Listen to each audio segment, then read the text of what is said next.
Hello again. Now, Boris Johnson has warned there is a strong possibility that the UK will fail to broker a trade deal with the EU and has urged the public to prepare for the end of the Brexit transition period. Although negotiators have until Sunday to try to find a path forward, the mood of pessimism is mounting.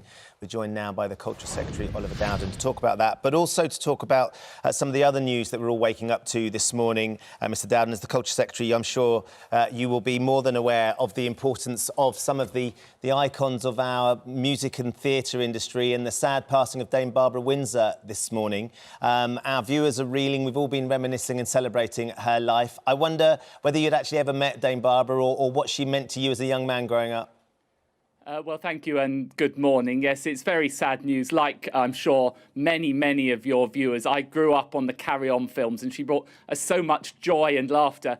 And then actually subsequently to that, I'm the MP for BBC Elstree, which is where EastEnders is filmed. So I sometimes like to say I'm the MP for Albert Square, and I think I can say pretty fairly that she was the finest landlady the old Vic ever saw. But then in later life, she was a great campaigner in relation to dementia. I did have the pleasure of meeting her once, very briefly, in relation to her work, in relation to the Variety Performance charity, and a lovely, warm lady as well. And she'll be sorely missed. We really lost a national treasure. We have indeed, and of course, at a time when lots of people are feeling isolation and feeling lonely because of the nature of the pandemic.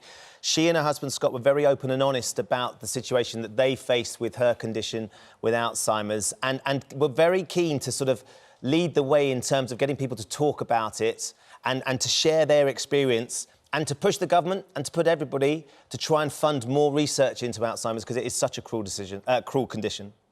Yes, it's a terrible disease, and many of us will have had family members that have suffered from it, and it's so important that we talk about it, and it's so important that we get the research in as well. So, for example, as part of our COVID charity funding, £750 million to charities, and made sure some of that went to dementia. But it's important that we continue to do that. And another thing that's very important is just the dementia training as well, so everyone is able to recognise the symptoms of it. It's a very cruel disease, as sadly we saw, and as Barbara Windsor explained in her later life.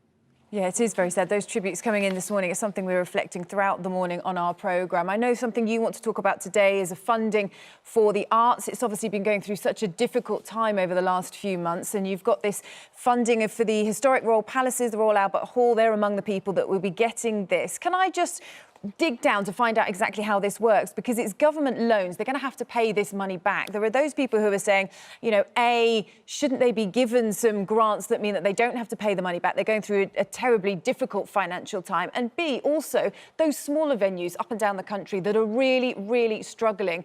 All the crew that work behind the scenes, you know, a number of them freelancers who are really struggling to pay the bills at the moment and are desperate for help. It really is an industry that's on its knees at the moment. And while things like this are all great, they don't feel that enough's being done to support them.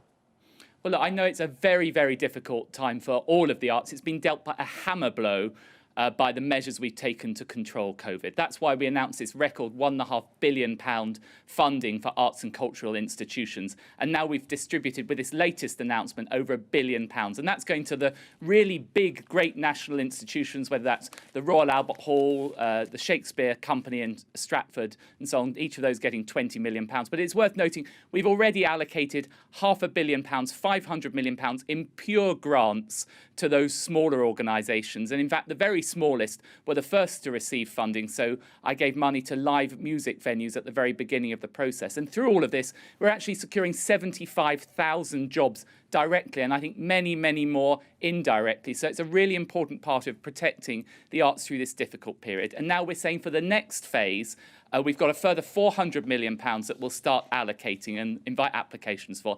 And that's to help us through to recovery. So we're very hopeful now that we can start seeing places properly reopen through spring and summer, and this money will help them through that process. What about the support for those people that work in the industry as well? It's something that Dame Mirren has talked about. She's saying the worry that people not being able to pay their rent because the wage packets aren't there. The UK Theatre and Society of London Theatre among the organisations who've spoken out about this, saying that the government support schemes are not comprehensive enough. And they said many freelancers aren't getting the support that they need. There are a whole tranche of people that you're just not giving enough support to.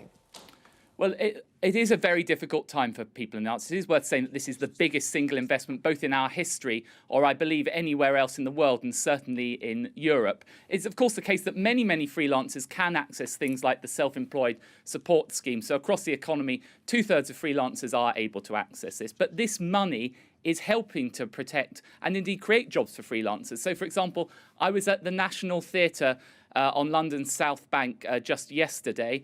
They're putting on a panto there, and that in turn is helping to create jobs for 60 or 70 freelancers. There's many examples up and down the country. And in addition to that, for example, in relation to the film industry, we've underwritten the film industry so it can restart. And that is generating thousands of jobs, including for freelancers. And the film industry is a very strong state in the UK right now. You described the pandemic as dealing a hammer blow to the arts. You yourself have been accused of dealing a very low blow to the cast of The Crown, Mr. Dowden. You recently came out and said that you felt like they need to put a disclaimer on there saying that it is just fiction. Josh O'Connor, who plays Prince Charles in the most recent series of The Crown, has said that we've been let down by our Culture Secretary. His job is to encourage culture. In my opinion, it's outrageous that he came out and said what he said, particularly in this time when he knows the arts are struggling, they're on their knees. I think this is a bit of a low blow. Well, first of all, the actor, and by the way, there's a range of views expressed by different actors on The Crown, which you would have seen. It's worth noting that I think he got his first break at the Old Vic, which has got £600,000 in grants as part of the Cultural Recovery Fund. But the point I'm making, and I stand by, is that if your viewers are watching a show on the BBC or the ITV, they can see at the beginning, if it says that it's historical fiction, it will say at the beginning, this is a work of fiction based on fact. And it's a clear warning. All I was saying in relation to The Crown is they should do the same thing. I have great affection for The Crown. It's actually produced in my constituency. It's beautifully produced, but I think it's perfectly reasonable to put that warning on, because otherwise I fear, particularly for a generation who didn't live through the events we're now seeing in Series 4, they could mistake it for fact. And we accept that risk elsewhere and put the warning on. I think it is a drama, isn't it? And as Josh points out here, he says you have to treat the audience with respect. That they're intelligent and understand they're that. intelligent enough to know when it is pure fiction. Well, as I say, you could apply the same argument, for example, to Des or any of these other productions that have been on recently, which clearly put a warning on at the beginning saying that it's based on fact, but it shouldn't be taken as fact. And it is clearly a work of fiction in many respects. That doesn't mean it's a great show and wonderful to watch, but people should have that warning just as the BBC and ITV do. OK, let's talk about warnings, because just over a year ago, it was a million to one against the idea of no-deal Brexit. All of a sudden, last night, we're understanding that the chances of no-deal Brexit are very real indeed. A warning has come from the Prime Minister. It seems like, although you're all shouting out the fact that we're going to have an Australia-style deal, which even the Australians say they don't want, and we've got to be careful what we wish for, the fact is that this deal isn't going to happen as we've been promised over the last few years. Well, look, first of all, I'm very hopeful we can still get a Canada-style free trade relationship. Is it Canada now or Australia? Because everyone's been saying Australia. Well, what we are aiming for, and we have been aiming for all the way through and we're continuing to work towards, is a Canada-style free trade relationship. Well, that's not what the Prime Minister said. He said now is the time for the public and businesses to get ready for the Australian option on January the 1st. He put that out on Twitter. No, what the Prime Minister said is that we are still aiming to get the free trade deal. So is it Australian or Canadian? And can you maybe explain the difference? Because clearly, as Charlotte's just pointed out, he tweeted that from his own Twitter account. Yes, of course. What we are aiming to do is to get a free trade deal with the European Union, as Canada does, as Japan does, the so-called Canada-style deal. So not Australia. What we have accepted is that we can't accept that deal at any price. And there's two areas where we're concerned about. First of all, being able to control our own fishing waters. There's no country in the world that surrenders control of its fishing waters. Secondly, to be able to set our own rules and regulations. In all other free trade deals, there's no restriction that says that if one country increases its rules, for example, in this case, the European Union, the other country, in this case the UK, has also to increase them, otherwise it will face consequences. If we can resolve those, and I think we're 90% of the way there, but if we can resolve those, then we'll get the Canada-style deal. If we don't get it, then the point we fall back to is the Australian-style relationship. And that's what the Prime Minister was warning about yesterday. He's saying that we should prepare for it, though. So he's saying that that's going to be the thing that he's aiming for? I mean, you know, people are then confused about what the outcome is going to be, or is he just saying that as a negotiating tactic? No, what we are aiming for, and we have always aimed for, and we continue to aim for, and we're still pushing at the 11th hour to get, is a free trading relationship with the European Union. It would be in both sides' best interests. They export huge amounts to us.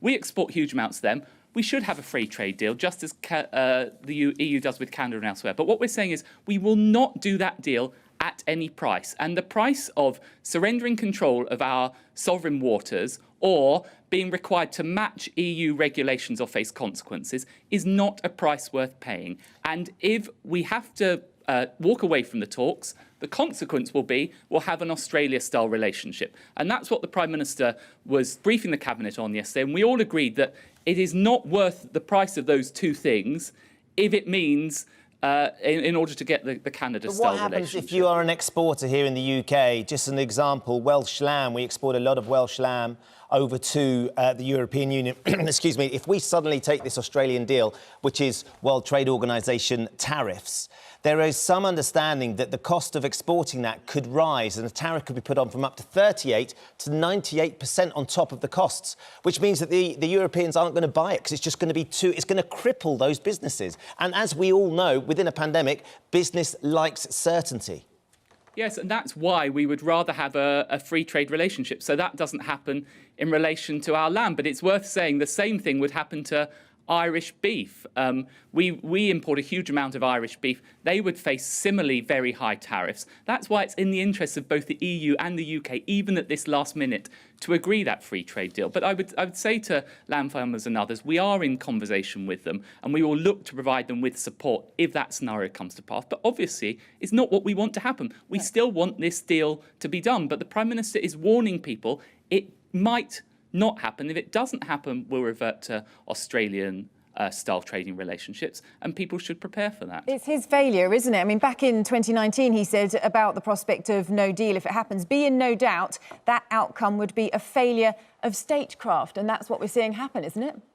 Well, I would be very disappointed if we don't get a free trade deal on Canada-style relationships, but we can't agree this deal at any price. I don't think it's a price worth paying to say that we have to continue to match the EU's rules. When they change them, say, 4, 5, 6 years' time, they decide to impose new regulations, we have to match those or face a penalty for doing so. No other free trade deal in the world requires that. It's not in the Canada free trade deal. It's not in the free trade deal that the EU has done with Japan. And secondly, there's no country in the world that requires, as part of a free trade deal, to give up its fishing rights, its sovereign waters. So the Cabinet was united in the discussion yesterday in saying we shouldn't pay that price. We don't have much time left with you, but we do want to just briefly touch on COVID if we can, because, of course, that is still a major driver for lots of our viewers this morning, waking up to the news that the Welsh are going to be sending their children, their school pupils, home early. They've decided to do the last few weeks of term from homeschooling as a way of trying to combat some of the increases that they are seeing. Lots of our viewers getting in touch this morning, really concerned about Christmas, really concerned about the changes in what's allowed over Christmas, and saying, do you know what, we should close our schools now, protect the children, protect the grandparents who maybe will be meeting them, and also protect the teachers and the teaching assistants that are having to face these children before they go off to school. Can you see something like that happening, the rules changing as we run up to Christmas, or even potentially the government rolling back on the idea that for those 5 days you can have 3 families together over the Christmas period? Well, first of all, I think it's really important that kids go to school. And I've got school-aged children myself, as I'm sure many of your viewers have. The school's not going to stop, though, Mr Dowden. They will continue to do homeschooling like we have done over the original lockdown. Yeah, but I think you will remember, and many of your viewers will remember, we just about coped with it at the height of the COVID crisis. It really wasn't the best outcome, particularly for kids from a disadvantaged background. So that's why we've really prioritised children going into school. In respect of Christmas, it is really important that we both stick to the rules now, as everyone has done, but over Christmas we remember that the 3 households rule is an exclusive rule, so you should just be choosing 2 other households to bubble with for the Christmas period. I think that's a proportionate measure to enable people to spend time with their families. But we do have to be vigilant through this very difficult period. Okay. And in addition to that, you've seen the measures in relation to testing. Well, we know we've got to let you go, but thanks very much for joining us this morning. That's the Culture Secretary, Oliver Dowden.